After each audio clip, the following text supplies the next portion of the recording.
ఇప్పుడు మనం part 2 makeup చూద్దాం. కాంపాక్ట్ పౌడర్ మొత్తం వేసుకుందాం. పౌడర్ పప్పు సహాయంతో వేసుకుందాం. తర్వాత కౌంటర్ వేసుకుందాం.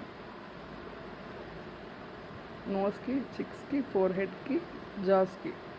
నోస్ని షార్ప్గా చూపించచ్చు. ఫోర్ హెడ్ ఎక్కువ ఉంటే తక్కువగా చూపించచ్చు. చిక్స్ని షార్ప్ పొడవుగా చూపించవచ్చు. అంటే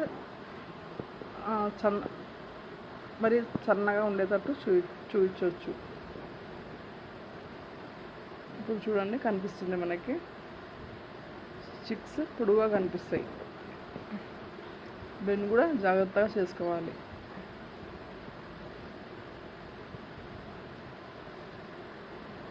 ఫేస్ కొద్దిగా కోలముఖంలాగా తగ్గినట్లు కనిపిస్తుంది.